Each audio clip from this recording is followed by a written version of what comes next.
Good evening, everyone. Thank you, Oh wait, AR and Coco. wait, not Am yet. I We got to starting get the now? background. Well, we'll start it soon. Sorry. What? Psyching me out. There we go. Okay, I'm gonna start your timer when you say your first word. Okay. So, again, thank you, AR and Coco. Thank you, judges and Jeff, for being willing to debate. Um, for this debate, I'll be arguing that Jesus of Nazareth was a real human that existed in history. Based on the historical evidence and the reliable standards used to determine authenticity, origin, bias, and reliability, it's reasonable to conclude that Jesus is a real person in history. Between the source collection, source criticism, contextual analysis, the corroboration, the scholarly consensus, and its public dissemination, it's much less reasonable to assume that he did not exist. Parts of the historical method for finding out what's historically true, I just mentioned the first one, was source collection. So for Jesus, we have the New Testament, we have Josephus, we have Tacitus. For source criticism, we have authorship, dating of the Gospels. And these things that I'm listing off are also applicable to other things in history, like, for example, Caesar's assassination. The same type of way that we know that that happened is the same way we know Jesus existed. So continuing on, contextual analysis, obviously that would be Second Temple Judaism, and the corroboration is with non-Christian sources. The scholarly consensus is that the existence is widely accepted, and it's been publicly disseminated with textbooks and media. And a few of the extra tools that we can take the credibility into account is things like the criterion of embarrassment, multiple attestations, the coherence and consistency, or consistency, and dissimilarity, with reviewing all of the evidence of Jesus as a person. It's highly credible to believe that he actually existed. If we are to take away this particular method, we would have to also pull into question people like Socrates, Pythagoras, Alexander the Great, Homer. It's just clear through how it's been evaluated that the impact of Jesus is historically traceable. The criterion of embarrassment, that's one that's pretty used to show that it's more likely that Jesus was actually a real person. So it's the actual criterion says, if a detail in a source is awkward, shameful, or potentially damaging to the author's agenda, it's less likely to be invented and more likely to be true. So things like the crucifixion would be a humiliating death for the supposed Messiah, that they would not want to invent a savior that's executed as a criminal.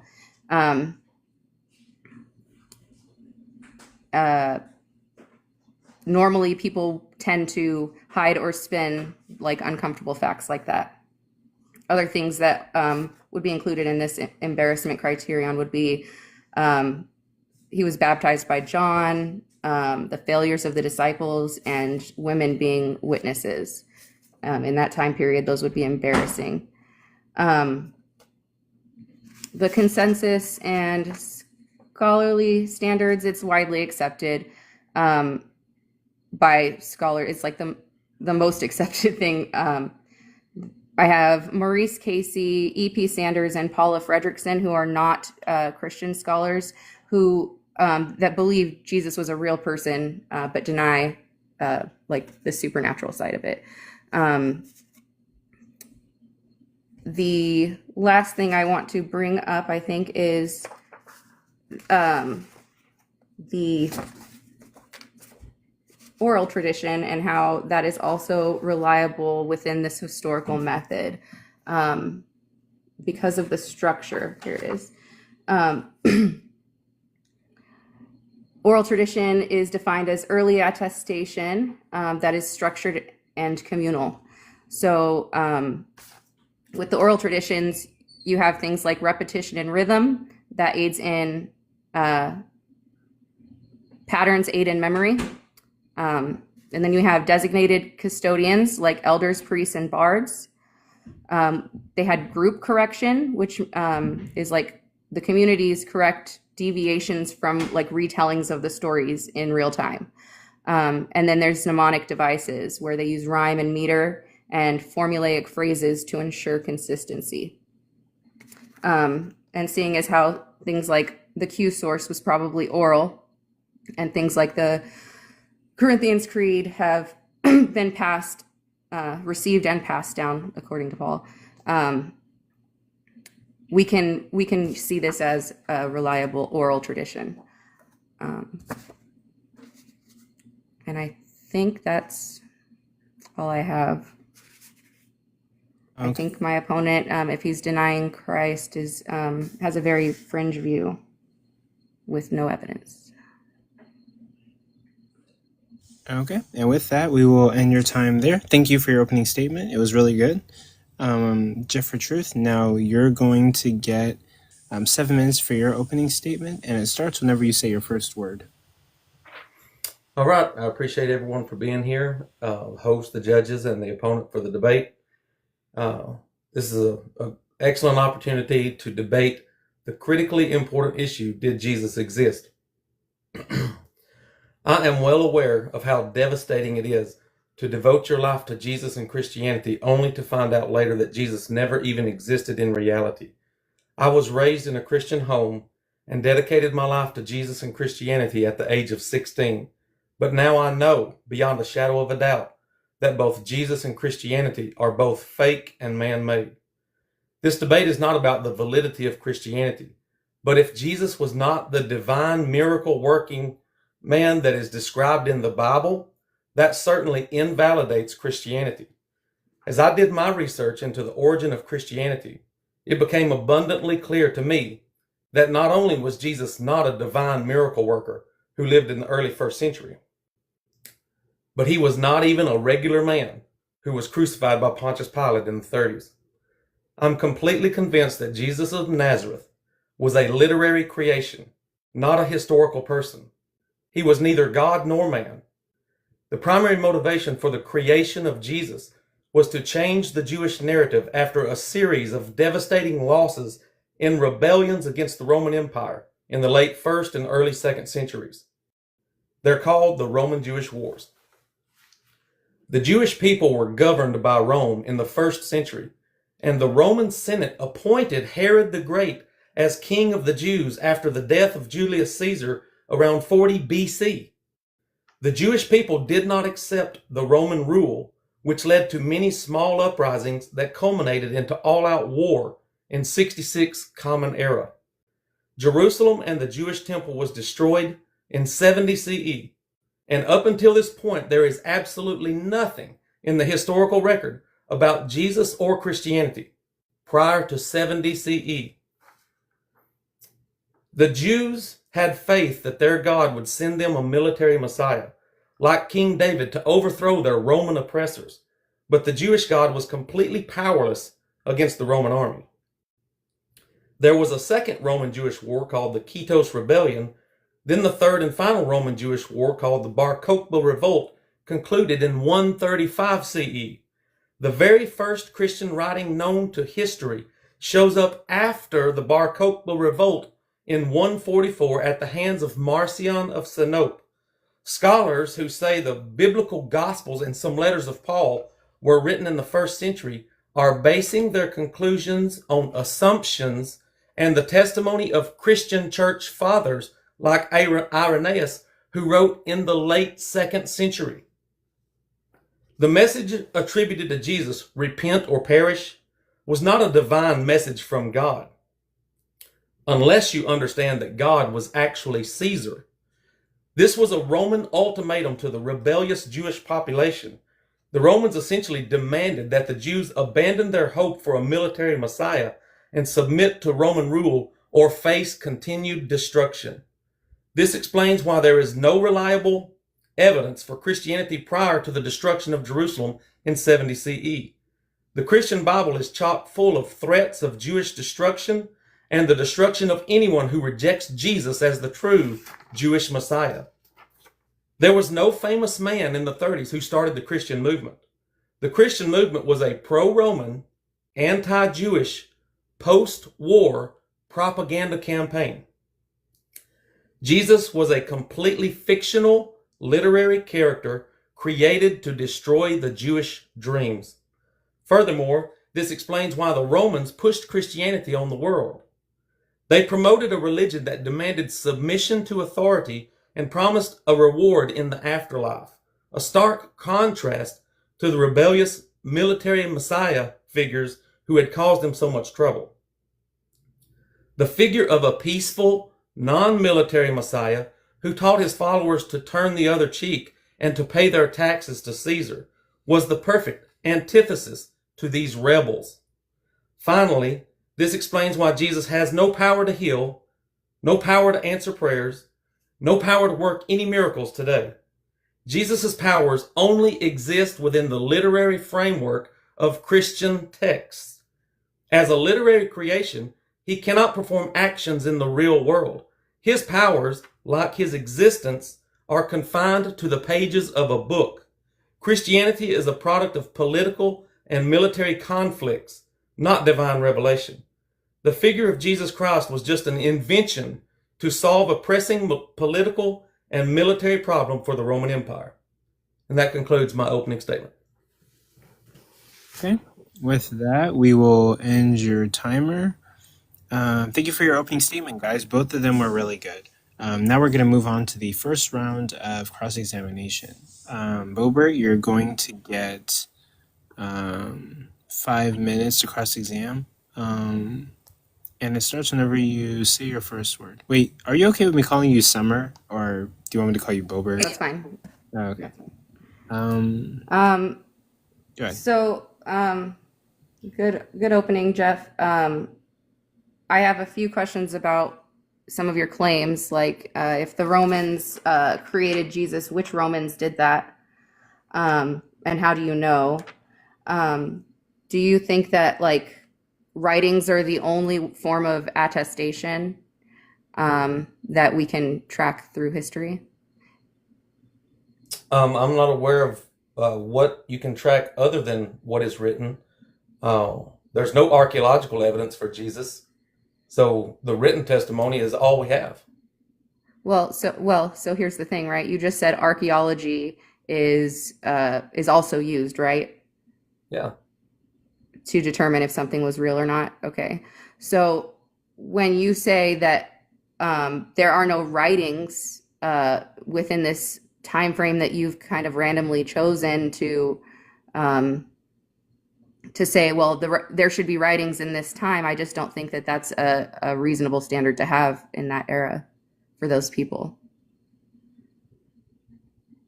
You don't think it's reasonable for someone to write about a God who came to earth? No, I think it's reasonable for people to write about it. I just think that your standard for it to be written like is not aligning with like how we measure if something is like true in history. Okay, I disagree with you. Okay. So oral tradition, like I was going over earlier, is early attestation, and it's structured and communal. I'll go into some details on that again. So when we have oral traditions that get later written down, like the Corinthians Creed, you can verify it through things like repetition and rhythm, designated custodians, group correction, and mnemonic devices. So the things that are in the Bible now that were formerly oral tradition and were talked about as oral traditions formerly in the present text are showing a structure that is reliable for historicity. So I don't see how you can determine anything about whether even an oral history about Jesus even existed. So that's a pure Right, that's assumption. my point. You don't understand like historical methods well enough to be making a determination of whether Jesus was real or not.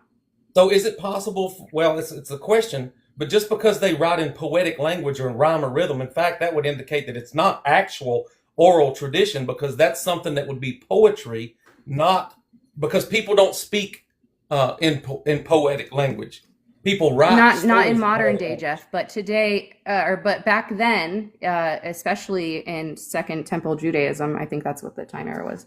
Um, this was how they would write and speak. No, it's not. I disagree. People did not, and especially uneducated Hebrew fishermen. In 1 Corinthians 15, 3 through 8, there is even a repetition of the cultural norm with Paul's reception of the stories of Christ. So he received these orally and then repeats it and writes it down. Right. And when you watch Star This is Wars, part of the structure of like designating custodians in that time. right, and all Star Wars movies start off in a long time ago in a galaxy far away. When you write stories, you say this happened a long time ago. That's what's in 1 Corinthians 15. Would you be willing to read 1 Corinthians 15, 3 through 8 and show me where it says a long time ago in a galaxy far, far away? It says something very similar when it says, I've telling you what was handed down to me. So he's making a claim that it was something that happened in the past.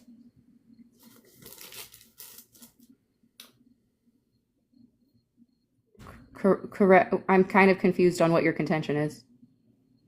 Someone can write a story and say it happened in the past. Someone can say that I heard that Jesus fulfilled the prophecies, and it could have been written in the 2nd century. And there's no way that you can legitimately date 1 Corinthians 15 Creed to anywhere in the 1st century. When was Paul's writing, Jeff? Do you know that? 2nd century. Yeah.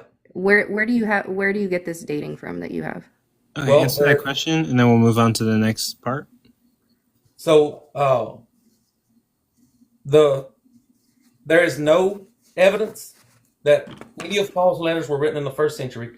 And I have internal evidence from the Bible itself, from Romans and Corinthians and Galatians, all the ones that they say are authentic, that indicates that it had to be written after 70 CE. And we have no evidence that any of them were actually written before 70 CE. And Paul was supposedly dead in the 60s, and dead people don't write letters. So I don't think Paul wrote anything. Okay, and then we'll stop right there. That's going to be first round, Bobert's cross-examination. Now, Jeff, it's going to be your turn for cross-examination.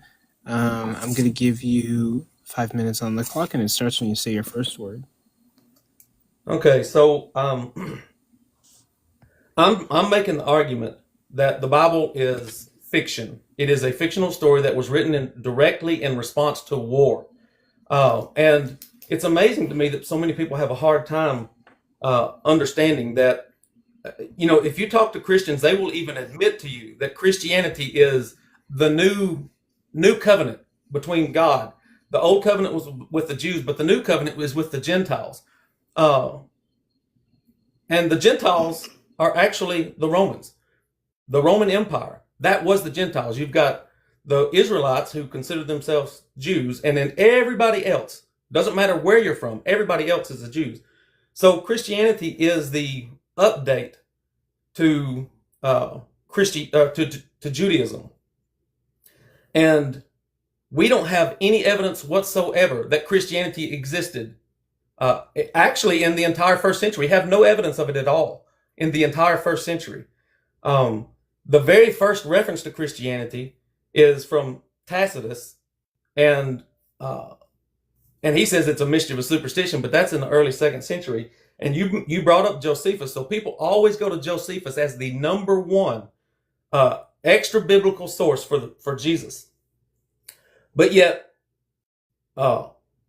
practically every single scholar knows that the one short little passage called the Testimonium Flavianum in Josephus, which is the introduction to Jesus, is not original to Josephus. That Christians later manipulated that and they changed it in some way, either adding it entirely or manipulating it and making it a pro-Christian statement. So when I found out as a Christian that, first of all, nobody wrote about Jesus during his lifetime. Not a single person wrote about Jesus in the 30s. Nobody. Nobody wrote about him in the 40s. Nobody wrote about him in the 50s.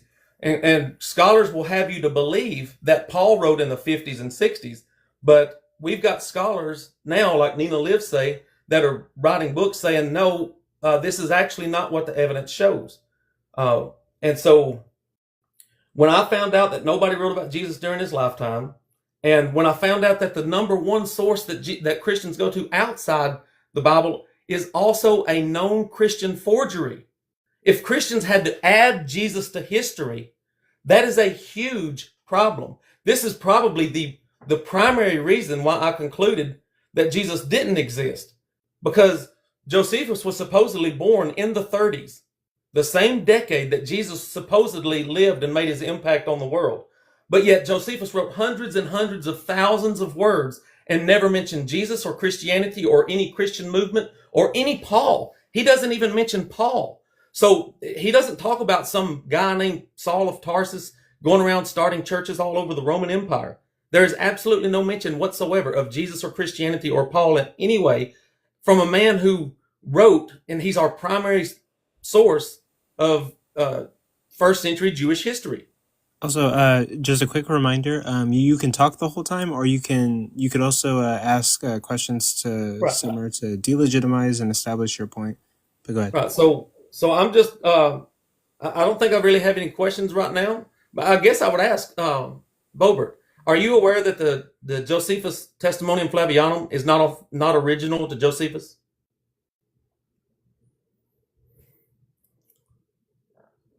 I know that there's what's it called, interpolations and changes, but these are all Okay, things that are So an interpolation is a change, right? So somebody changed it, right? That's what an interpolation is. Yeah, not in any sense that would change the reality that Jesus was a real person. We don't know that there was anything in the text before. The earliest manuscript of Josephus is from the 10th century, 1,000 years later, and it was preserved and copied by Christian monks. So we don't know what the original said. All we know is that what we have in the manuscript today is not original to Josephus. And we know that. And you admitted already that you know that there are interpolations, which means somebody else manipulated the text and made it say something that it didn't originally say. That destroys the credibility of Josephus. And that's my time. Okay.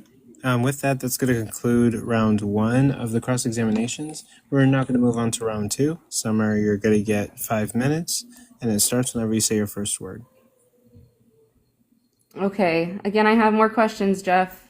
I feel like everything that you say leads me to more questions. So who was Jesus made up by specifically? Why are there so many variations in the text? Hang on. So the way you can find out, who's responsible for anything is you say, who does it support or who does it benefit? And, in my opening statement, I mentioned how this Jewish Messiah was instructing the Jews to submit to the authorities that were over them. That was the Romans, the people who were in power. Where do you get this understanding of the text? Just from the plain reading of the text. Okay, do you know how to properly read the Bible? Yeah. Do you think that plain reading it is how you come to the truth of what is actually being said in the Bible? Yes. When Jesus says you should pay your taxes, that the Jews should pay their taxes to Caesar, the best way to understand that is through the plain reading, not by changing it and making it mean something that it doesn't say. Okay, well, that's not how those things work. Again, you're making up standards again and again for how things should be determined to be true or not. There are already standards in place that have scrutinized the existence of Jesus. Like I said, most scholars, virtually all scholars, do not deny the existence of Jesus as a real historical person. That is because all of the standards that are in place to determine the truth about history have been applied to the claims of Jesus being a real person. Josephus and Tacitus writing about it is just corroborating what the contemporary witnesses were attesting to. We can't just throw out oral tradition, or we end up throwing out people like Pythagoras. Well, you need to Do you demonstrate. think Pythagoras was a real person? I haven't studied Pythagoras. I don't know. Do you think Homer was a real person? I don't know. I What about think, Socrates? I don't know. I haven't studied Do you this. see how you're applying a standard that's not applicable to historical truths, and you're only biasly showing that towards Jesus? No, I'll demonstrate in my next period how I'm not. I mean, do you think Zeus was real? Do Another- you think Apollo was real? Perseus? There's a difference. Also, when you use these standards, it is how you determine the difference between what is like potentially a historical truth and what is like a myth or a fiction. The scrutiny and the peer review that these things go through before it's told as a truth are like extremely rigid. And the things you're giving me are just opinions, very fringe, unreliable opinions with very wobbly standards for how things are determined. I consistently demonstrate. My position is every single character in history that has superpowers is most likely a fictional character. In fact, it's so likely that it's a fictional character that I would say it's that you can never demonstrate that any of the supernatural characters in literature have ever been real. So I'm being consistent. Right. So just because a text has things that are mystical or mythical in it does not negate the truth within the text. So Jesus being a real person isn't changed by the fact that there are facts that you might see as unrealistic. Okay. I've got questions, but I'll save them for my time. Okay. Also, I guess one more question I have is like, what? Nope, I don't have any more questions. Never mind. Okay. You still haven't told me who specifically created Jesus, other than Romans in general. Anonymous people that were operating under the authority of the Roman Empire. So it was multiple people. Of course, yeah, it was written by many people. Yeah, the story And was. you have populated by evidence different of this? Can you show me the evidence of it? Answer that, and then we'll move on to the next section. people. So stylometric analysis will tell you that it was written by different people. Okay. With that, we're going to move on to the next section, which is going to be part 2 of the second round of cross-examination. Jeff or Truth, you're going to get 5 minutes to cross-examine, and it starts whenever you say your first word. All right, I feel like I need to address the scholarship and the consensus, because I do not believe that anything is true because scholars say so. In fact, scholars debate and argue on practically every single issue. Therefore, scholars don't even think that what they say is true. They just make opinions. They draw conclusions based on how they interpret the data. So it is a logical fallacy to conclude or suppose or propose that anything is true simply because scholars say so. That is a fallacy. Scholars disagreeing actually just reflects richness of historical inquiry, not that Jesus didn't exist. Okay, so now you said that the scholarly consensus is that Jesus existed, but that most of those same scholars who think Jesus existed deny the supernatural claims, correct? Yeah, which is irrelevant to this debate, right? It's We're not focused irrelevant. It's very Historically, relevant. Jesus is a real person is the debate. So We're not arguing whether okay, now Jesus had a okay, supernatural anything. but you're the one that says that it's true because a bunch of scholars say Jesus existed, but yet you disagree with the scholars, most likely, I'm assuming, that you disagree with those same scholars that say he did not perform miracles. Like I said, that's irrelevant to this discussion. It's not irrelevant. You're appealing to Again, I'll scholars that address what you were disagree just with. saying. Diversity presupposes that there was a historical figure. So the fact that there are so many scholars having different discussions about it is just to show that it's got a lot of richness in its Okay, so historical inquiry. I want you to try to listen to what I'm saying. You are saying that it is a valid point to say Jesus existed because there are a lot of scholars who say he existed. But those same scholars say Virtually he did all not scholars perform are miracles. going to affirm that Jesus was a real person.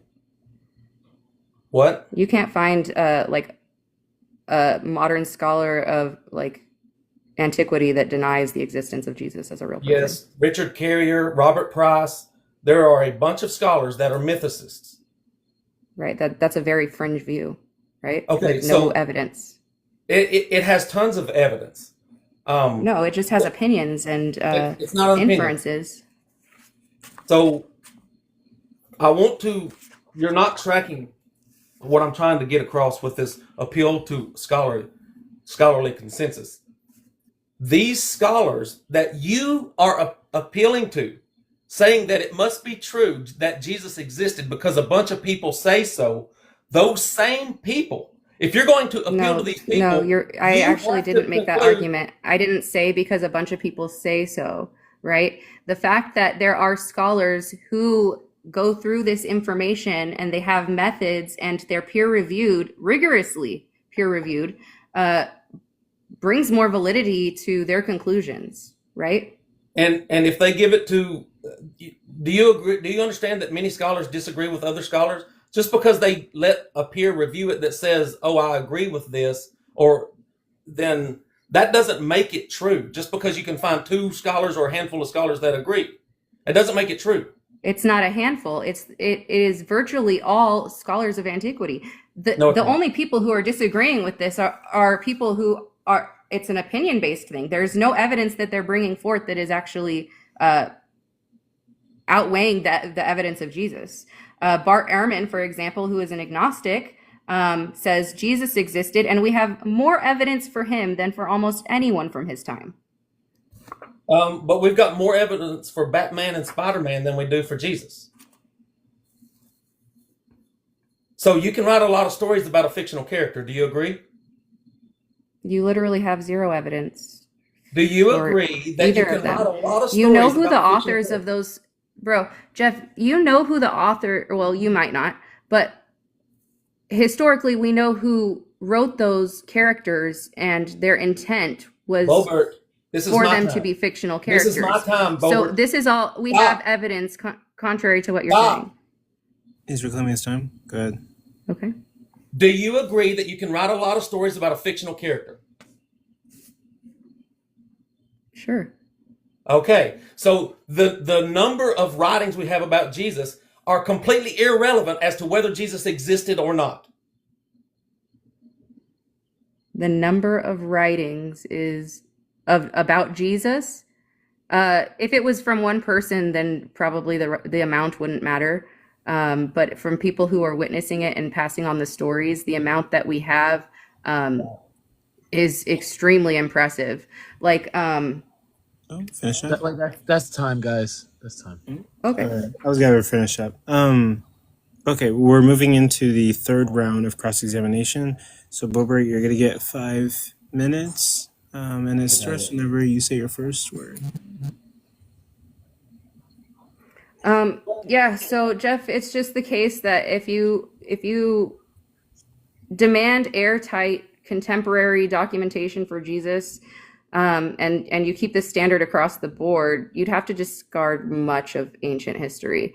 I think that you just really need a better understanding of like historical methods and how the Bible was compiled, maybe, and the scrutiny of the scholars that study it.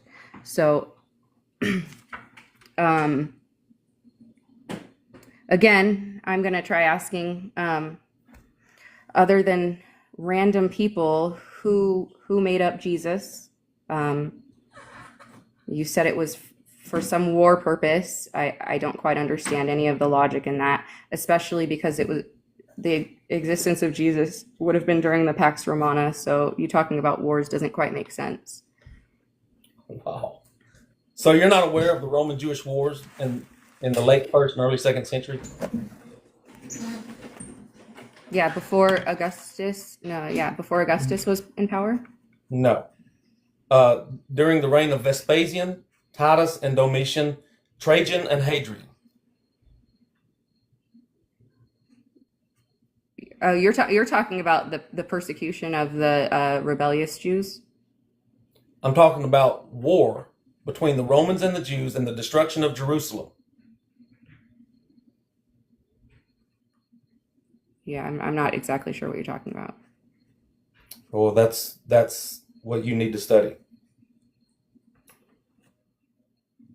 I'm sorry, can you elaborate on what this would infer? What this has to do with? It's the reason Christianity exists.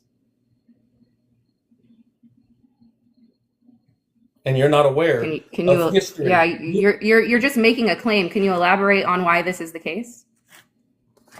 The Jews rebelled against Rome and went to war, and many millions of lives were lost in actual ruthless war. And so Christianity was created after the Roman Jewish wars to change Judaism, because Judaism is what provoked the wars. And you don't even know that the wars happened. So why does Judaism still exist? Because at that time they were under Roman rule. They could have just by force done that, right? Judaism was changed of necessity because Jerusalem and the temple was destroyed, and the Jews were actually kicked out of Jerusalem for 1,000 years.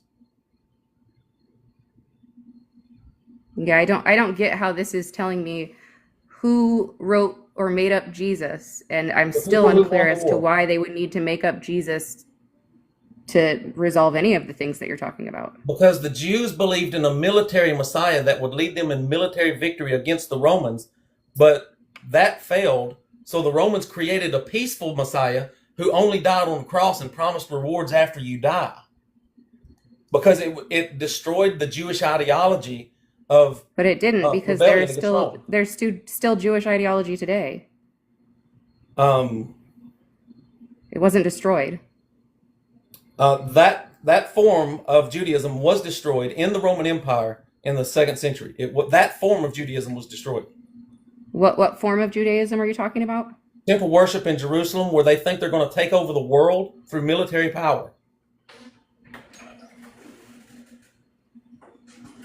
So, like a subsect of Jews that were like, I'm really confused, because this doesn't explain how the rest of the Jewish diaspora is still existing. Well, that's a whole nother debate. So the people who think nobody today can prove that they're a Jew through lineage. Nobody. The Jewish ideology is by choice and culture, not by bloodline. Jeff, I'm still begging you to give me some type of anything for, like, who made up Jesus. Like, as far as the evidence that we have that Jesus existed, we have sources and dates and all of these things. People who we know the stories would have come from using the same thing that you say you use, stylometry, right? Who made them up? Who made up Jesus? It most definitely was not other than just random Romans, or please give me something. I can guarantee you that it was nobody named Matthew, Mark, Luke, John, or Paul. Okay, you are aware that English didn't exist back then, and you probably read the English interpretation. By any translation of those names, now by coincidence it could have been somebody with those names, but the Christian belief that Matthew, Mark, Luke, John, and Paul wrote the New Testament as eyewitnesses or contemporary witnesses to these events, that is absolutely false. It was not written by any contemporary person in the entire first century. It was written in the second century by people who were creating a narrative, a post-war narrative. Do you have evidence of that? Yeah, I wrote a book. Wait, hold on. Wait, yeah, that's time, I'm guys. sorry. I didn't mean to ask another one. You're good. So with that, we're gonna move on to Jeff's turn. So you're gonna get 5 minutes to cross-examination, and that will start whenever you say your first word. All right, I'll pick up with where we just left off. My evidence is actually documented in a book, and I wrote a book called Jesus Demigod, Putting the Lord on Trial, and I highly recommend that you read it because you can verify all the sources that I cite in there. Did you say it was a book written by yourself? That's evidence? Yes. Okay. Yeah, and I cite my sources. So you can look at all the sources that I found when I did my research, reading Josephus, which you obviously haven't even done. You quote Josephus, but haven't even read it because the main point of Josephus's writings is the Roman-Jewish War and the destruction of Jerusalem. But you're unaware that the Romans destroyed Jerusalem and the temple in 70 CE. And this goes back to, so you've said a few times that you seem to think that these stories about Jesus were written by people who saw him. Do you think that any biblical story, I'm talking about inside the Bible, anything in the Bible was written by somebody who actually saw Jesus walking the earth? Yeah, I think you're confused about my actual stances on that. So attestations do not have to be written down for them to be valid or true. There can be oral attestations that later get written down and can be confirmed as having existed as prior oral traditions. And all of these things with their consistency and what was the other word?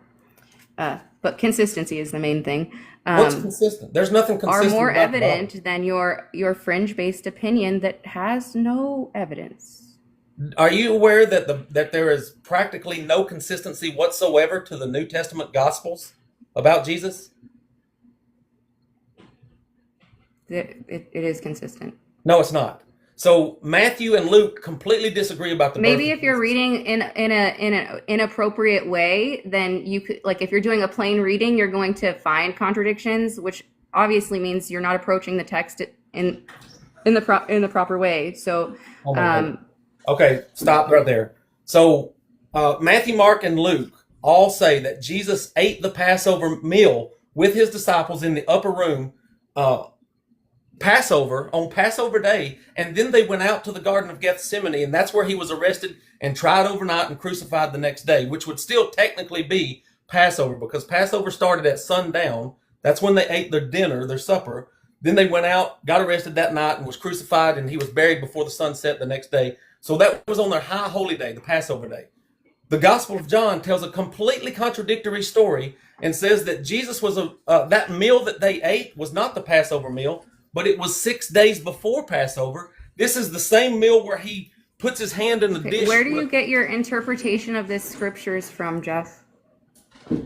Okay, in John chapter 12, verse 1, it says... You're just reading the scripture. How do you know that you have the right understanding of the scripture? So John chapter 12, verse 1 says this: 6 days before the Passover, Jesus came to Bethany, where Lazarus lived, whom Jesus had raised from the dead. Now, how do you read that? What do you think this means? John chapter 12, verse 1 says 6 days before Passover, they ate a meal in Bethany. Yeah, so when I don't understand something in the Bible, I go to the sources that relay the information in the way that it's meant to be understood. So if you want to understand this verse, you would probably look to the church fathers and the people who are closer to the people that it was written by. Okay, so when you find a contradiction in the Bible, you just assume that you can't understand it, that you're not smart enough to understand it by the plain language. You need to go ask the people that started the religion or who are telling people what they should believe. You can't trust your own understanding for reading the words on a page. You have to go ask a man to tell you what to believe, because you're assuming that it must be true and there must not be any contradictions. So, oh preacher man, oh priest, can you please tell me how I should believe What is the correct way to read the Bible? Like so I that said, can't find any it's contradiction? historically valid. It's not an assumption. All of this stuff has been scrutinized by a lot of scholars. So a lot of the claims that you're making, it just sounds like you're angry about some like religious experience. It doesn't sound So like you're I am actually angry. addressing whether Jesus Bobert. existed or not. I am angry because I've wasted over 40 years being indoctrinated and brainwashed by people who tell me that this is a holy book from God. And I have found out, and it is not even remotely close to a holy book from God. It is an evil book of men that is only used to control and manipulate the minds of others. And you're admitting it and demonstrating it to everyone now that you can't even read a book and understand the words on a page. You got to go ask somebody else to tell you what to believe. Okay, we'll stop right there. So with that, there's going to be 3 rounds of cross-examination. So now we're going to closing statements. Some of you are going to get 3 minutes on the clock to close and summarize your argument. It starts whenever you say your first word. Okay, so it's clear my opponent has no real evidence that Jesus was not a real person in history. There's no method to his unreasonable assumption, and in spite of the extensive amount of evidence, like I quoted Bart Ehrman earlier, there's more evidence for Jesus than virtually anyone of his time, pretty much. And I'm quoting loosely, sorry.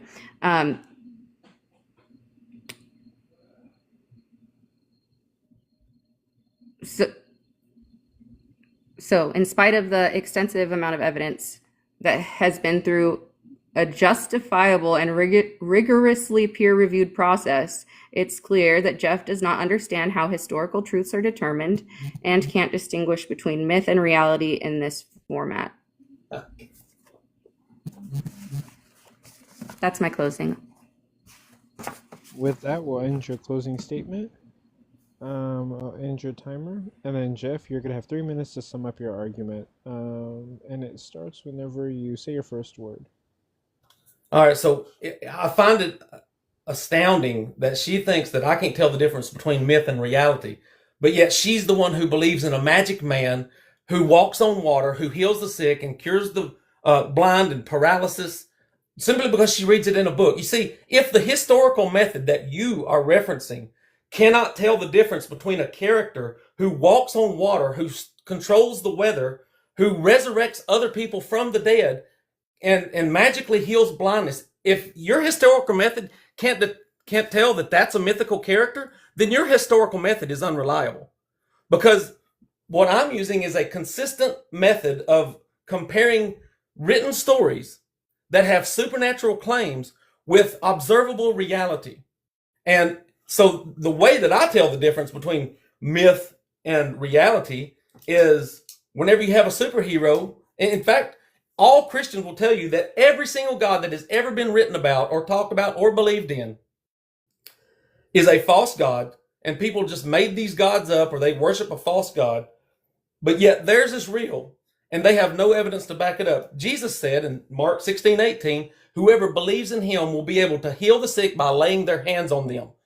No Christian can do that today. And we know that there are people that lie and scam people and deceive people into thinking that they do that. But we know that that is a scam. It is not true. They don't do it. They don't go to hospitals and heal people. They only put on shows in their churches while they're collecting money. So they have an obvious reason, motivation for deceiving people into believing they have supernatural powers.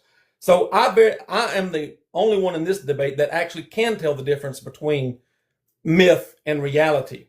And the same people who wrote the New Testament is written in Greek. The New Testament is the Greek New Testament, and the same people that wrote in Greek are the ones that wrote about Zeus and Hermes and Apollo and Dionysus and Asclepius and Perseus, all these mythical characters with mythical superpowers that fight minotaurs and gorgons. And you've got, the big bad man with red horns that comes from the underworld, and talking donkeys and talking snakes, and people that are magically parting huge bodies of water so that people can walk across on dry ground. You are going to tell me that I can't tell the difference between myth and reality, but yet you believe that all those supernatural things happened in the past because you read it in a book, because your historical method is obviously not adequate to help you distinguish between what is real and what is not. You see, all you got to do to know that Christianity is false is go to a hospital and pray for somebody and touch them, and they will be just as sick after you pray and touch them as they were before. And that's something I want to get out before I run out of time. Yep. Finish your last statement. Have I run out of time already? So finish your last sentence. The Bible, New Testament, was not written by anybody who was alive to witness Jesus. Matthew, Mark, Luke, and John were not written by eyewitnesses. The church doesn't even claim that Mark and Luke were written by eyewitnesses. Luke even admits on the front page, first chapter, that he was not an eyewitness. So nothing was written by eyewitnesses. And with that, that will conclude the debate. Thank you both for your closing statements. Thank you both for your cross-examinations, and thank you both for your opening statements. Judges, if you're ready to give your judgments, we can do that right now, and then I'll give it 20 minutes of audience comments and questions, and that will conclude the event. Congratulations to all the people who debated today and won. And also good job on all the people who debated and lost today. You still did a good job, and the people who won today will be moving on to the second round of this tournament for the $300 that's going to go to the winner of this tournament. We have $300 for whoever wins. But yeah, thank you guys, and yeah, we're going to put up the poll. And yeah, judges, go ahead and give your judgments. Whoever wants to go first.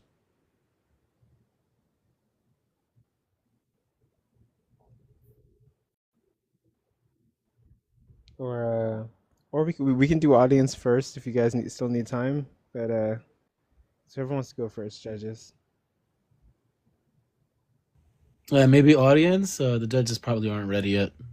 Okay, we can start bringing audience members up to give their We put them to sleep. Critique and concerns. First person we got is Forrest the Legend. Yo, what up, Forrest? How you gonna hop up on here and have a teacup? I'm kidding.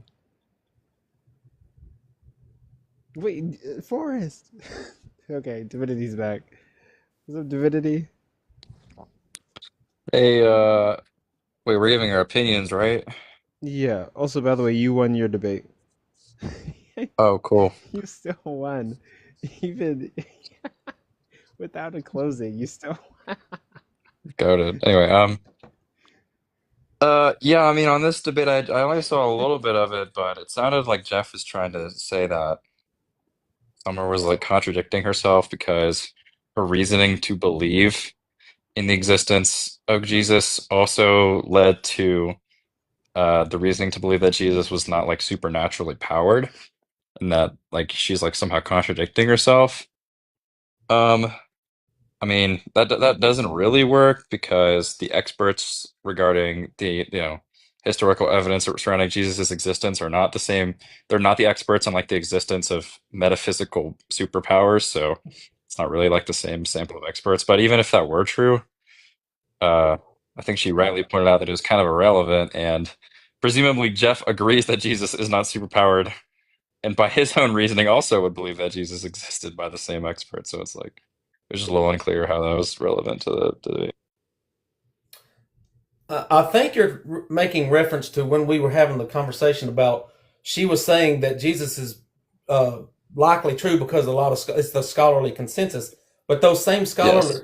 but those same people, many of them, and Bart Ehrman is one of them, that will say, I absolutely do not believe that he performed any of those miracles. So what they're doing is, the problem is, not a single person wrote about Jesus as if he was a regular man. Every single person who ever wrote about Jesus as if he was a supernatural character. So you have no evidence whatsoever to support that Jesus was a regular human. You only have sources that say he was a supernatural human. And so when you realize that the supernatural sources are not credible, then you have zero evidences for a normal man. But I thought you were saying that the same scholars believe Jesus existed and wasn't superpowered.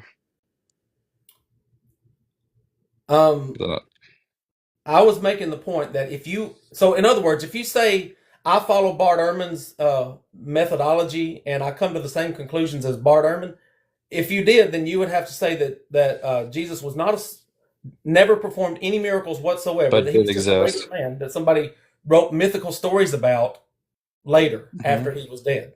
Yeah, but isn't that the claim that Jesus existed? Not that Jesus existed and had supernatural powers. Well, so there are no so you got to understand that in order to come to the conclusion that Jesus existed but had no supernatural powers, you have to discredit the only sources for Jesus.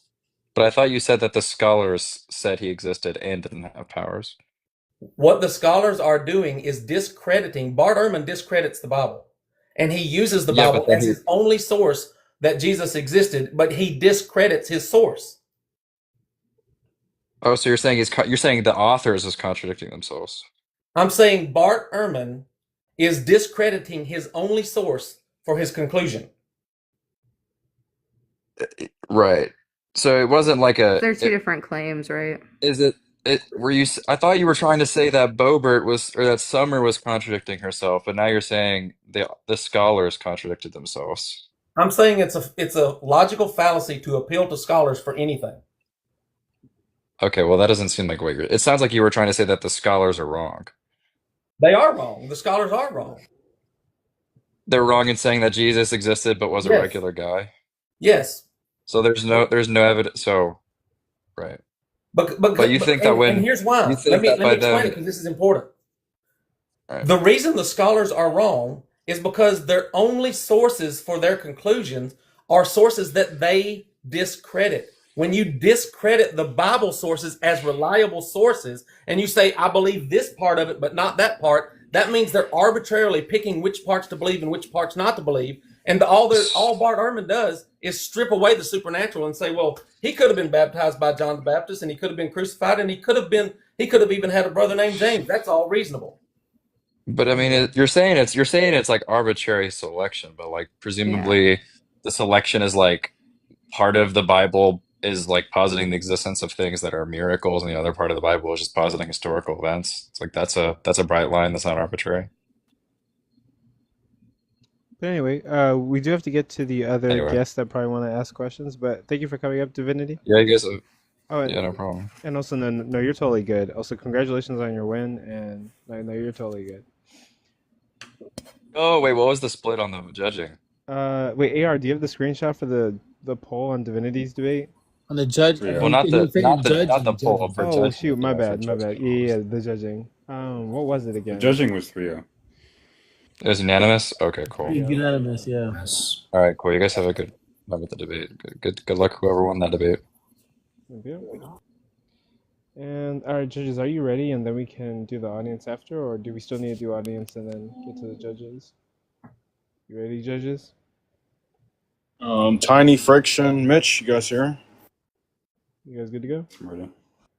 Okay, go for it, and then we'll do the audience after, and then we'll call it a day.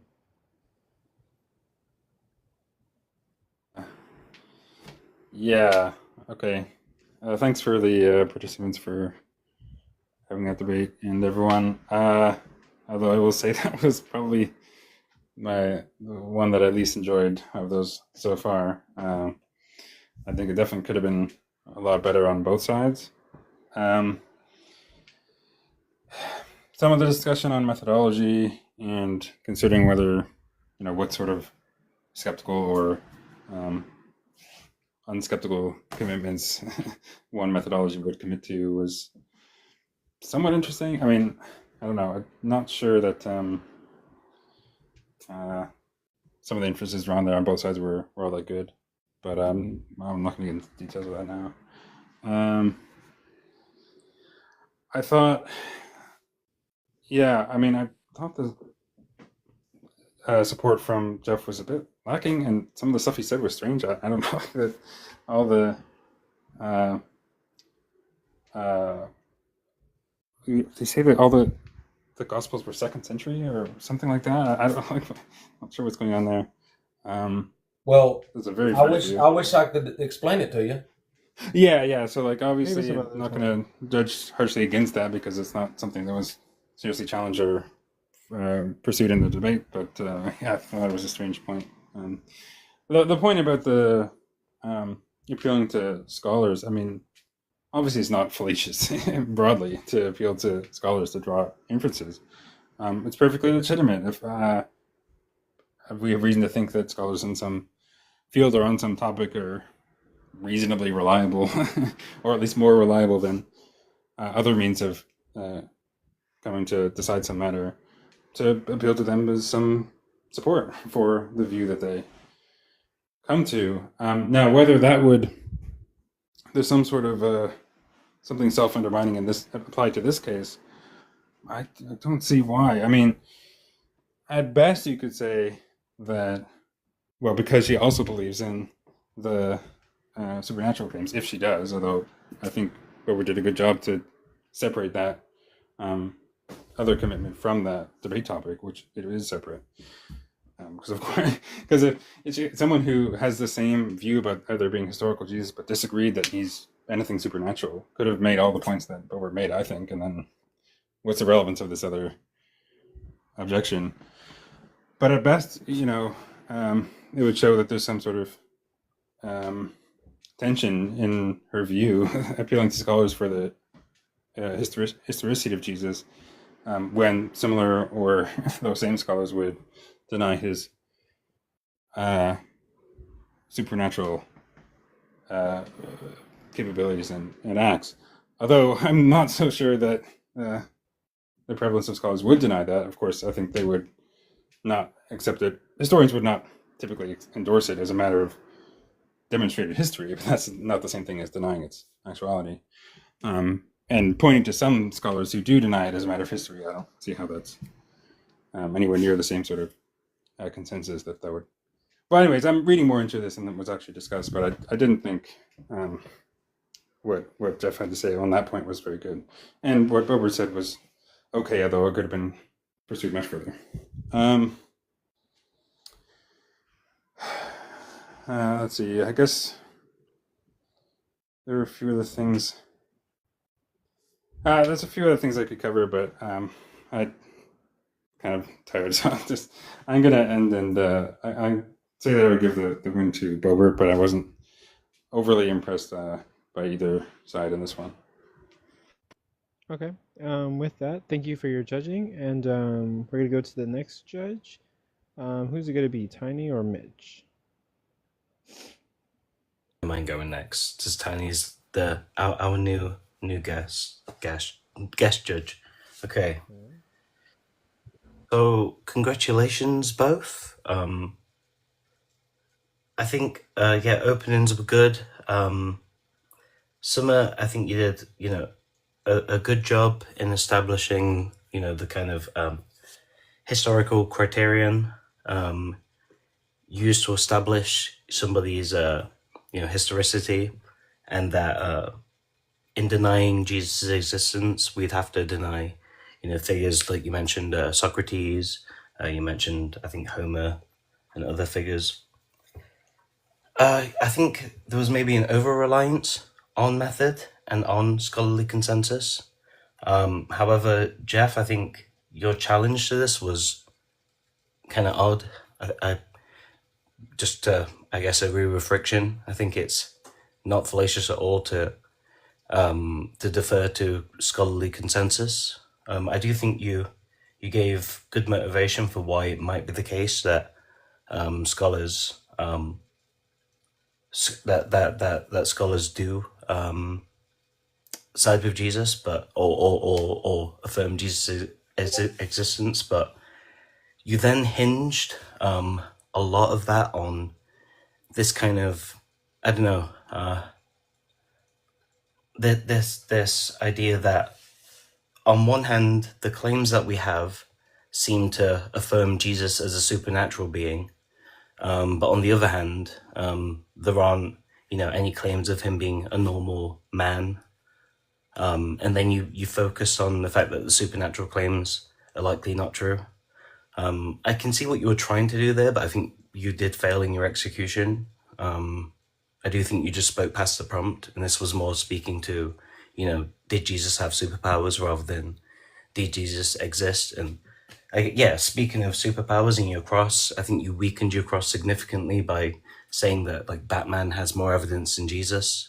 I think you eventually came around to exploring that point, and saying what you meant is if the number of literary, if the number of writings, is massive, it doesn't necessarily mean something is real. Like there are lots of writings of Batman, but Summer's claim was never that a lot of writings lead to something being real. It was that there are particular standards of evidence. So that just completely failed to address Summer's point. I mean, I agree with Friction. It was just, overall, I think it wasn't my most disappointing debate of the night, but it was maybe second. I will probably just land the plane in the crosses because, Jeff, it seemed like you did weaken your claims quite a lot. Summer, I think you also you did well to keep reiterating this point that the scholarly consensus is what it is, but then you also got really caught up on like Jeff said that just because scholars say it doesn't make it true, and then you kind of got caught up on this idea that disagreement between scholars raises a probability of it being true, which might itself be a good point, but had nothing to do with what Jeff was saying, and that kind of lasted for a while. So I think that was actually on Jeff's cross exam, so that was more a point against Jeff for not controlling his time. But okay. In terms of closing, Summer, it was very brief. I would have loved to have heard more. You reaffirmed the historical criteria and the scholarly methods. You point to kind of a lack of a plausible alternative from Jeff, and you emphasize that rejecting Jesus means rejecting all of these historical figures that we typically take to be real.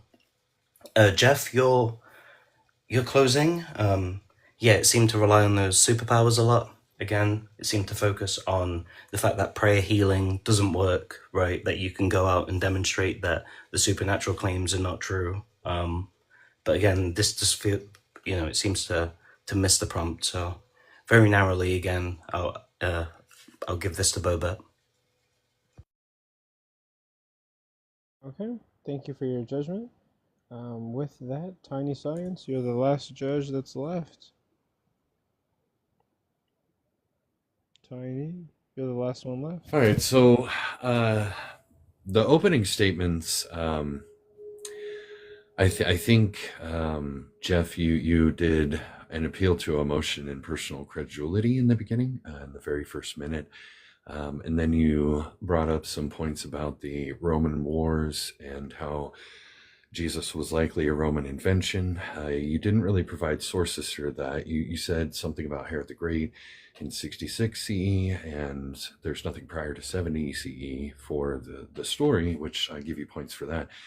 You did bring up Marcion and Irenaeus, and then in Bobert, in your opening, you brought up the authenticity, the origin of it, the historicity, sources, the criticism and in context, the contextual criticisms, the scholarly consensus, the criterion of dissimilarity and embarrassment.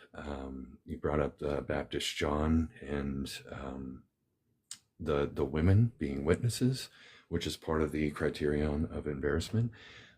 You did bring up the Corinthian Creed as well, and that was, I give you mad points for that because you actually brought data and sources.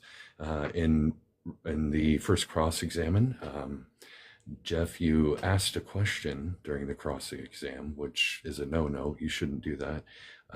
You disagreed, but you didn't present an argument.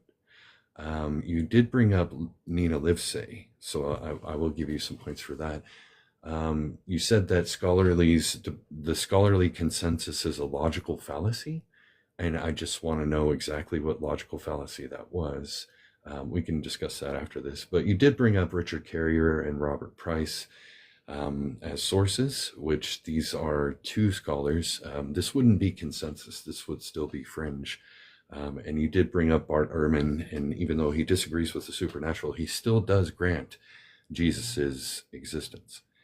And in the second round of cross-exam, Bobert brought up, how do you test the text? Like, how do you compare the text? Like, how do you read it? How do you make a judgment on it? And she did bring up a point about standards as well for interpretation. She also brought up the scholars and many historical sources, like Josephus Tacitus. She brought up the fact that there's evidence for Pythagoras, Homer, Socrates that is about the same when it comes to this person just existing. So bringing in the supernatural really isn't relevant to that. And then going into the last cross-examine, again, the question of historical methods was brought up. Jeff brought up there was some military Judaism and how ethnic Judaism and some sort of erasure theory, which I don't think has much merit. And then during the last cross-exam, I give the points to Bobert as well. She did bring up a lot of the points there as far as like the scholarly consensus goes again, which, I mean, if you're going to contend the supernatural Jesus, that's a completely different argument than if this person just existed. And you also brought up that being Jewish was a choice, which is really strange to me. I don't know how that works. So in the closing statements too, it was still brought up that Jeff didn't provide the proper evidence. I mean, you briefly glossed over that it was a Roman invention, but you didn't provide the evidence for that claim. You more focused on how it's a supernatural thing and how basically there's some sort of personal vendetta you have against Christianity, which I totally understand because I am myself an atheist, but I don't think in a formal setting that that's a good argument. So overall, I'm going to give this entire debate to Bobert. Okay. With that, Boba or Summer is our winner, and you will be going on to the second round of the tournament. But thank you to both debaters for debating. We do appreciate both of you guys. OG Kylo did have to leave. There was something he had to go take care of, but OG Kylo told me to say thank you to everybody who's here. He and me and AR are very much appreciative of everybody that showed up to this debate, or all of these debates that we had today. And we thank you guys for being here, for watching, for liking the live, for sharing. Now we're gonna do question, comments, critiques, or concerns with the audience. And with that, after we get through all the audience members who want to come up, we're gonna call it a day. And Can you give a quick recap of the debates and the winners?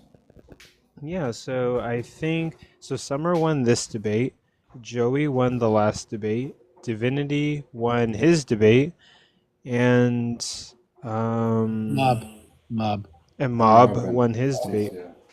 Am I glitching? I think people are saying I'm glitching. You're glitching a little bit, yeah. Oh, I'll darn. keep talking. Maybe it's fine now. Okay, how about now? I think that's okay. It's a little background noise, but Okay, this will work. But yeah, so our winners for today are going to be Mob, Joey, Divinity, and Summer. But yeah. Say what? Is it still question time? Yeah, it's question time right now. But I guess, I don't know, ladies first. Go ahead, Whit. I don't know shit. I'm just up here. Oh, okay. Go ahead, Mob. Yo, Sommer.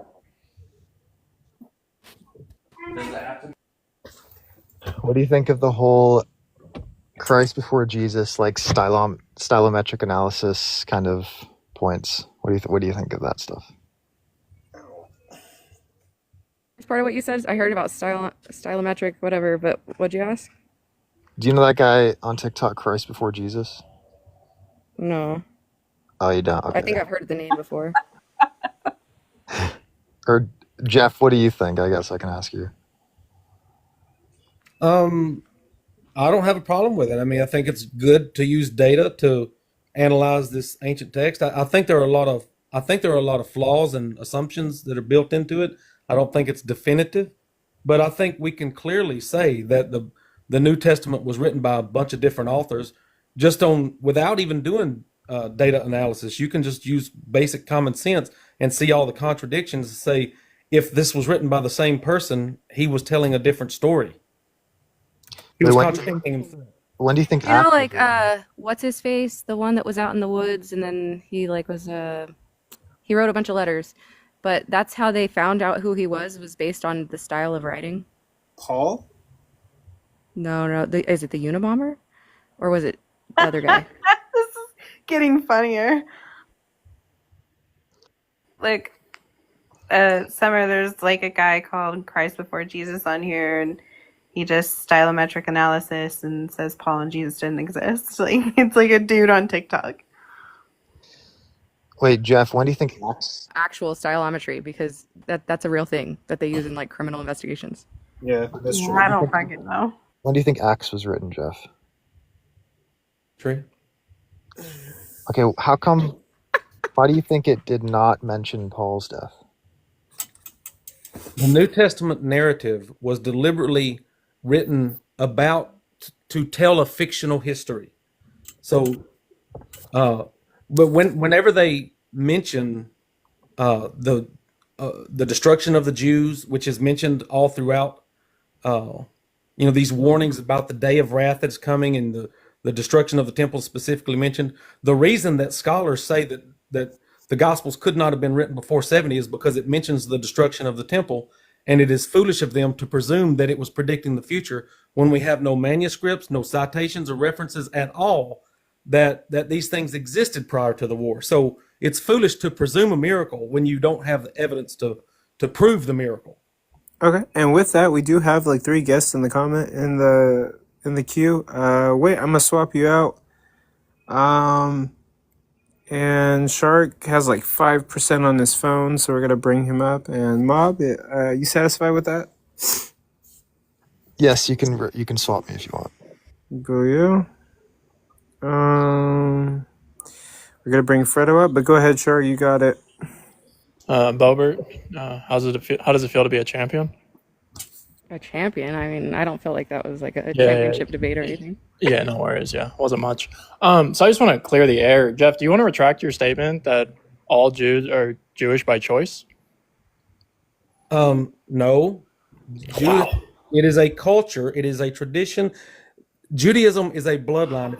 Listen, if you will go read Ezra, just read Ezra. Just to clarify, you just said just to clarify, you think that 100% of Jewish people are only Jewish by choice? Just so this is on the record as clear as possible. Yes, culture or choice. Yes, it is. Holy shit, you're an idiot. There is not a single person on You're a earth that fucking can trace. moron. Listen, there is not a single person on earth that can trace their bloodline to Abraham, and that is what the definition of a Jew is. Wait. You're wrong. It's David, actually. No, it's not David. It's actually Jacob, because Jacob is Israel, and so it's not David. It's Jacob. Go ahead, Fredo.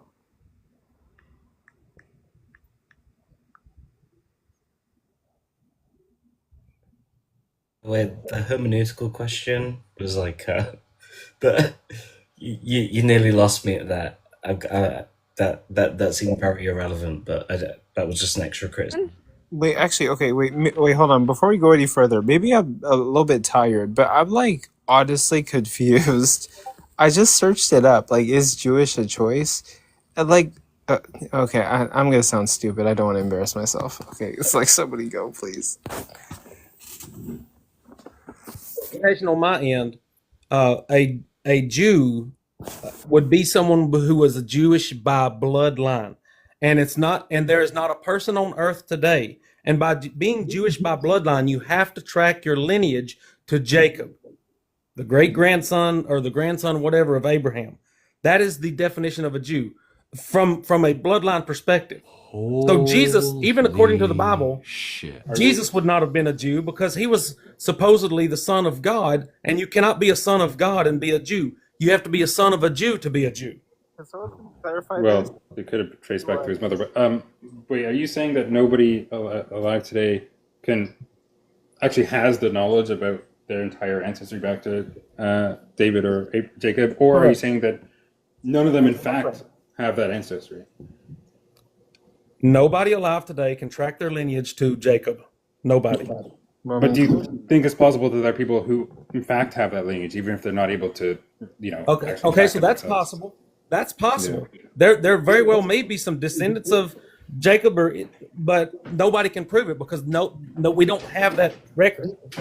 Okay, Fredo, do you have anything for us? Yeah, I was just going to say about when they were talking about the stylometry of Jesus before Christ, their book. It's been, academics have absolutely smashed that book. The stylometric methods have been critiqued for major methodological flaws, including overstatements about novelty and inaccurate historical framing. Critiques argue that the stylometric support of rejecting the historicity of Jesus is invalid, and it's got stylometric as a legitimate place in New Testament studies, particularly assessing the authorship of disputed letters like the pastoral epistles, and researchers continue to debate stylistic patterns in Paul's letters. However, no mainstream scholarly work using stylometric data or science, stylometry or data science conclusively denies the existence of Jesus or Paul.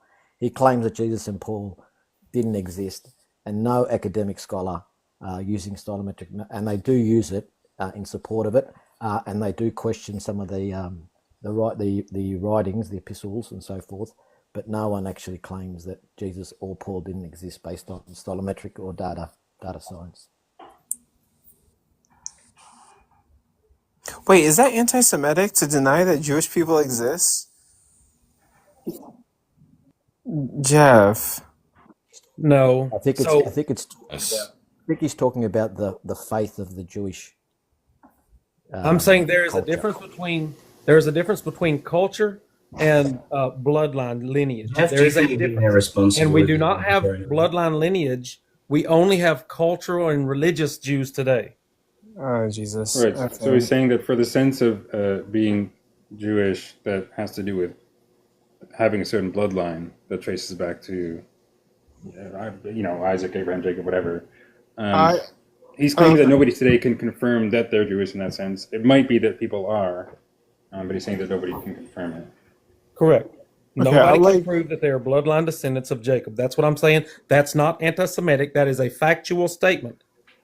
Okay, so I'm really. That's anti-Semitic. I mean, it might be contested. Oh, Jesus. This is okay. I'm really tired. Like, my brain's not tracking everything. But you're saying it's not anti-Semitic, but like people in the comments are saying that it's anti-Semitic. I don't want to like push any narratives that like Jewish people don't exist or like be anti-Semitic to the Jewish community. I don't really want to be associated with that. So maybe we can like maybe not say those statements in the future.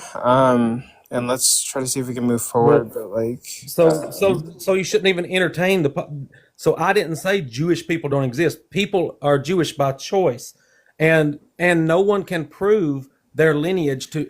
In fact, you can't even prove that Jacob was a real person. But this all can be proven, and we're trying to show you that and show how you're like reiterating some like anti-Semitic rhetoric. Yeah, no, I don't really want to prove that anybody is bloodline related to Jacob. You cannot. It's impossible. I really don't want to be associated with that. I don't hold the same position. Everyone, please note that I don't hold that position. AR doesn't hold that position. Day of Debates doesn't hold that position.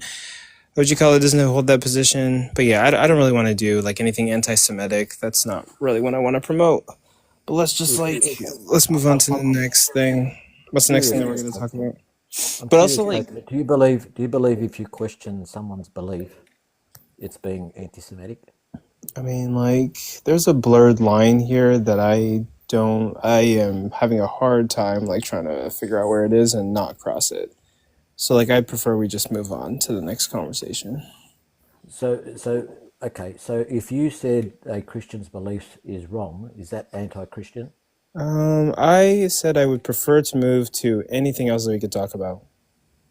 No, I'm just asking. So I'm not talking about that anymore. I'm talking about. Well, yeah, but Christianity. I don't want to talk about this topic at all right now. I would love to move on to like any other guests or people that we might have that want to come up and ask a question. I just have something I want to say about the debate and the judge's review. And so what it seems to fly over everybody's head is that there is not a single source known to man that claims that Jesus was a regular person. The only sources we have about Jesus say that Jesus was a superhero. And so when it is completely illegitimate to say that that Jesus existed based on sources that are not credible. The Bible is not a credible source.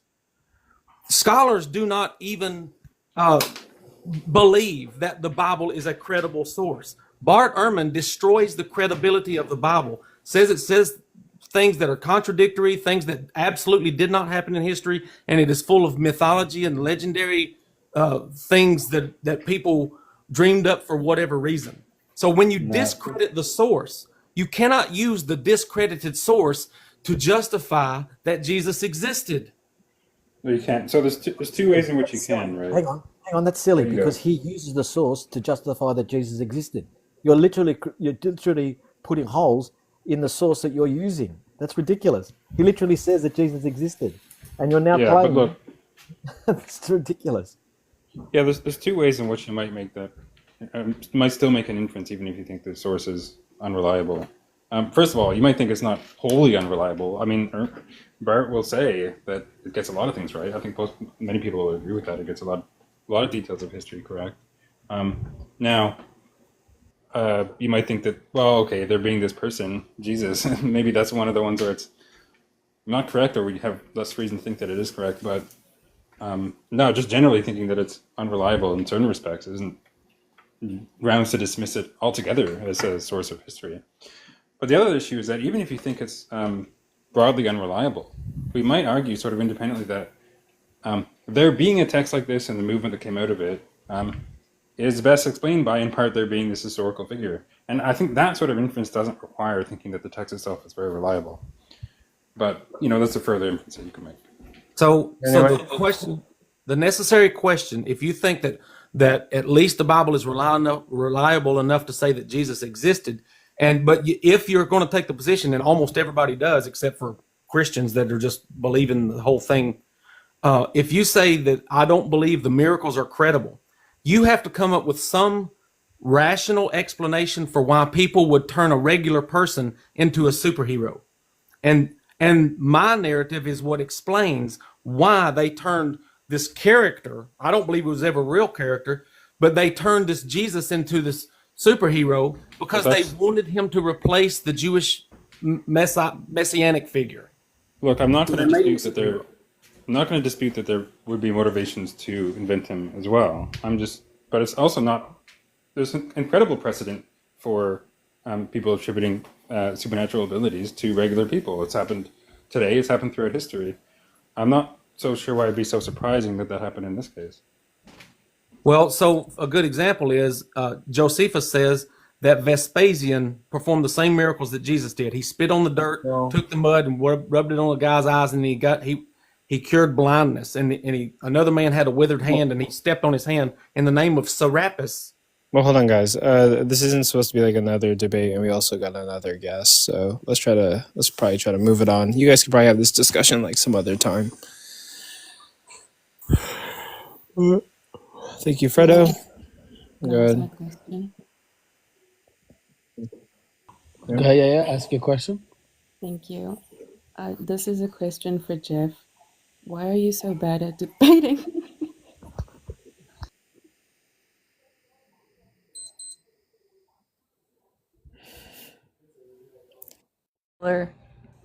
Okay. All right. So. Okay. We're wrapped up. Can I just ask a question? Was Bobert the affirmative for the existence of Jesus? Yeah, it's summer. Yeah. Also, let's try to keep the conversations professional, everyone. Jesus Christ of Nazareth. We're trying to run a professional debate platform. That did exist. Okay. Rav, what do you got for us? What you got for us, Rav?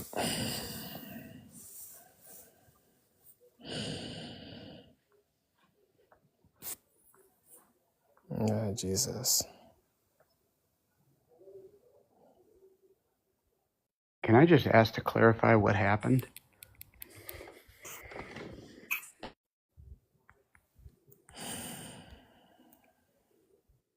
What do you want? An overview of the entire debate? 5 minutes, apparently. Well, yeah, I guess Jeff tried to give, an alternative view that Jesus is an invention of the Romans, right? To kind of quell Jewish upheaval and to help Jews assimilate into kind of a new religion, kind of verified internally by there being this new covenant, right? Some appealed to the consistency of like historical methods, the consensus among scholars at the moment that Jesus did exist. And then, yeah, there was cross-examinations where I think Jeff went off track a few times, which I think cost him the debate. Still, even now, I don't think he quite understands the critique that, there are people today like faith healers who may exclusively be referred to, like the only historical records that may remain of them at some point is that they are faith healers who, had supernatural abilities. That doesn't mean those people didn't exist, right? So whatever Jeff tried to attempt by kind of creating this dichotomy between, sources that exist that say he's a normal human being and sources that exist who say he's a superhero, and saying that, there are none that exist in the former category, just failed to be convincing as an argument. Whereas a lot of time was spent on that, so yeah. First of all, everybody should go watch Mitch's new video that he's tagged in. It's phenomenal. I just wanted to highlight that for a second.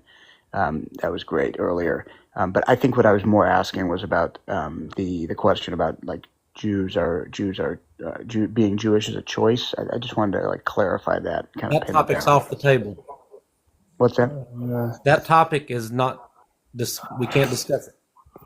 I would say if you possibly can, in the DMs, probably talk to Jeff. He thinks that being Jewish is a choice, and he doesn't think that Jewish people exist. Coco, that is false. That is not what I ever said. Jewish people do exist, but they are Jewish by choice, not by bloodline. Oh, okay. Oh, that's the position. What does that mean? That Jews are Christian. So Christians are also Christian by choice. They choose to be Christian, or maybe they are raised in a Christian household. All right, before you guys go on this tangent, I would just want to say thanks for the debate. I'm gonna head out. Thanks. If you have more questions, just message me. Summer, check your messages. Okay.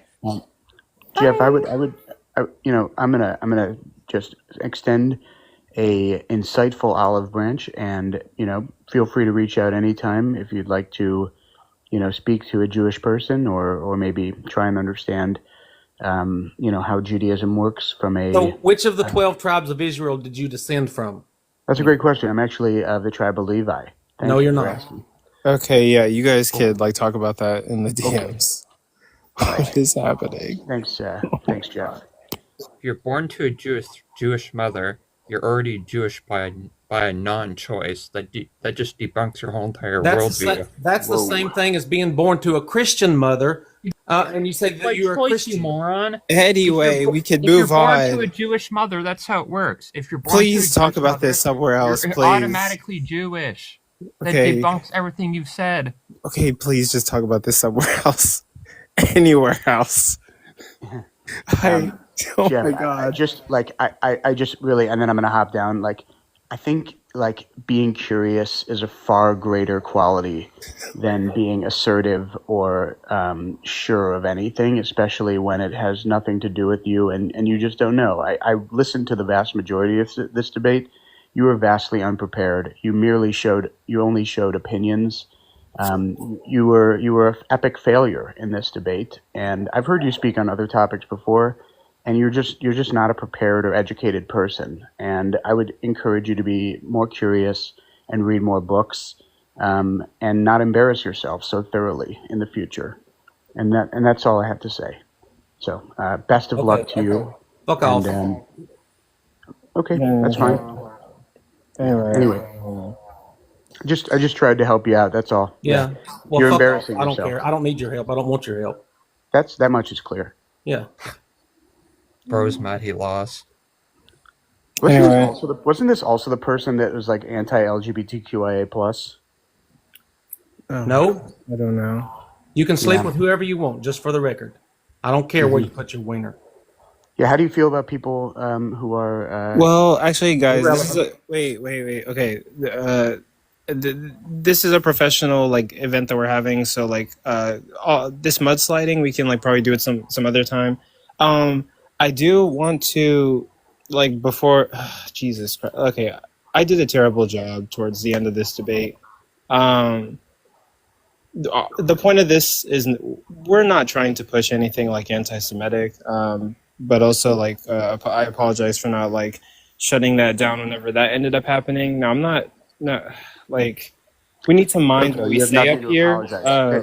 You have nothing to apologize for. This person they projected their own opinions and they made a fool out of themselves. That's okay. Everyone, we need to mind what we say. Words have power. Please be very clear on what you're saying. Jesus. Okay. But Damien, what you got for me? Yeah, you got any comments, questions, concerns, or critiques? I already said my piece. But if I can stay up, that'd be great. In case there's any other crazy things going on, all right, or any topics. I just joined in just to say my piece. But if there's another topic that I like, I'd like to be up there for that. Oh, jeez. If that's okay, I'll be respectful. I'll be a professional this time. Oh no, you're totally good. Yeah. Do you guys want to say? I say I'm sorry, Coco. No, don't. Okay, Well- now Jeff, I have another question. Are you really embarrassed? Sorry.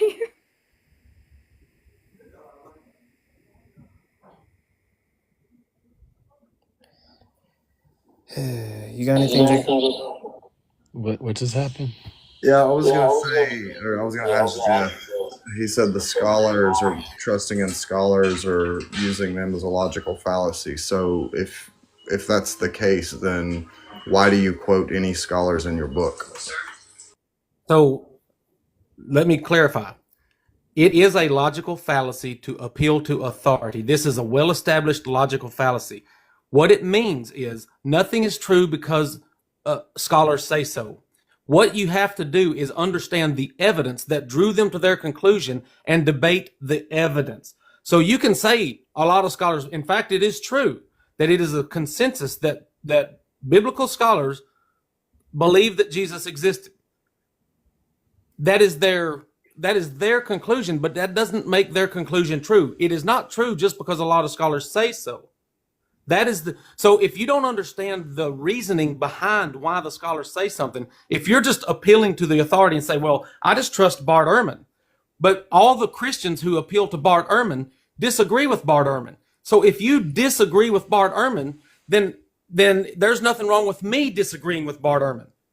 Appeal to a scholar, say, Bart Ehrman must be correct because Bart Ehrman has studied things way more than us. So whatever conclusion Bart Ehrman comes to, I don't need to study the evidence. I'm just going to draw the same conclusion that Bart Ehrman did. But Bart Ehrman draws the conclusion that Jesus was not a miracle worker. He didn't perform any miracles. So every single Christian who appeals to Bart Ehrman is committing a logical fallacy because because they are only appealing to the parts that they like and they're rejecting the parts that they don't like and saying that it's inappropriate for me to disagree with Bart Ehrman. But the Isn't problem, that the problem, is the that problem, not Jeff, called? hang You on. would The say that's problem is, Jeff, confirmation bias, right? yeah, the problem is Yes. he has he And uses so you would sources. say so. How is what you're doing not confirmation bias? Can you clarify that? Um, so I was a Christian for over 40 years. If I was going to have confirmation bias, Personal testimony. Like, can you give us your unbiased authority or opinion? yes. So when the Bible makes claims like you can heal the sick by touching them if you believe in Jesus, this is objectively false. So I know that the Bible is not reliable because I can prove it. Jeff. The problem is he's not using sources. He's not using any source to justify whether Jesus Christ walked on water. He's not using any source. All he's using is the fact that it was a supernatural event. That's the issue.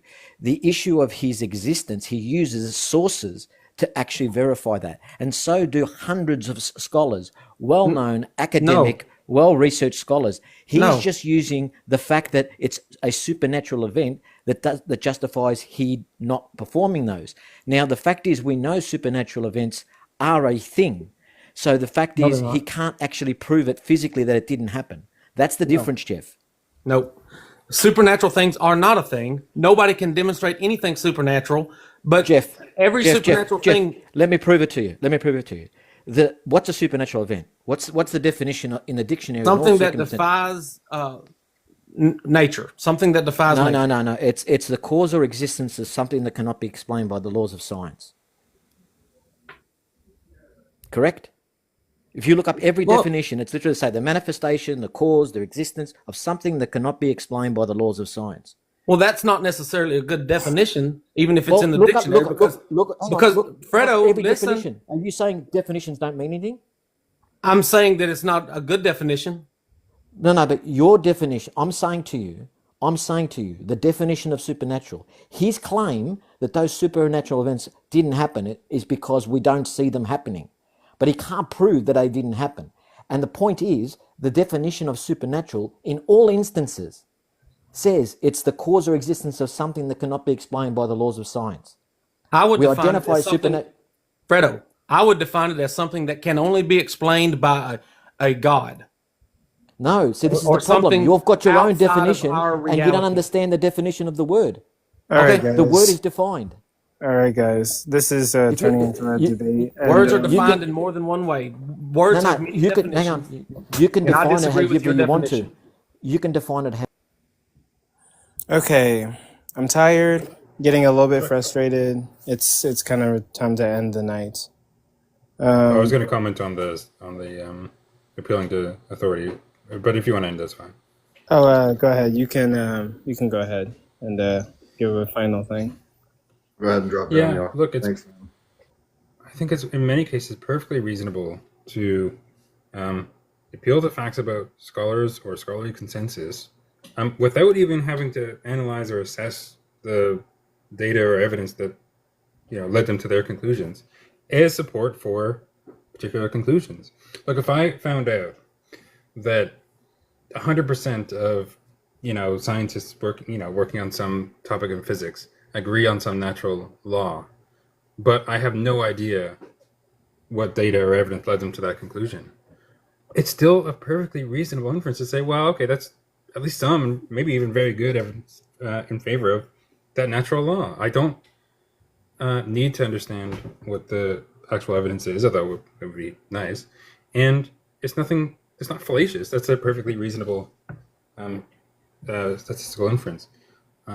So yeah, obviously you can have illicit or unreasonable appeals to authority. It's just saying like, well, it must be true because this person said it. Or in cases where we think that we have reason to think that the methods and conclusions are not very reliable. Yeah, okay, and that's a worse appeal to authority in that case. But I just disagree with what Jeff was saying about appealing to authority in this case. I could say more, but I'll let you end it up there. All right. But ultimately, thank you guys for judging. Thank you, audience members, for attending and watching. We really appreciate you guys being here. We really appreciate all the likes. There was like 26,000 likes for this debate event. We appreciate you. Thank you guys. Really, really sorry about the ending there. Maybe I should have moderated more. My brain just didn't catch it. But yeah, we're not trying to push any anti-Semitic anything on our live. Everyone, please be careful with your words. But yeah, I don't really got anything else. OG Kylo said thank you for you guys being here. OG Kylo really appreciates you guys. I appreciate you guys. AR appreciates you guys. AR, you got any final words you have to say? No, I mean, congrats to everybody who advanced to the second round. And thank you, everybody, for participating. Thank you, judges. Thanks, Coco, OG Kylo. Thank you for everybody who helped promote the event. Thank you, Robbie, for sponsoring us. And yeah, if I forgot about you, sorry. Thank you. Just so many people to thank. But yeah, and congrats. Okay. Thanks, Judges, you got man. any last words? Thank you very much, and I hope everyone enjoyed. Take care. Yeah, absolutely. And with that, we will see you guys. We will see all you guys later. Next week, we are going to do round 2. Round 2 begins next week. And that's going to have the winners of round 1 going up against each other. And then, yeah, I'm going to have to make a promo for that. I will do that. Thank you guys for being around. I'll try to edit these videos and get these debates out as quickly as possible. But thank you guys. With that, we could probably end. All right, man. Good night, everyone.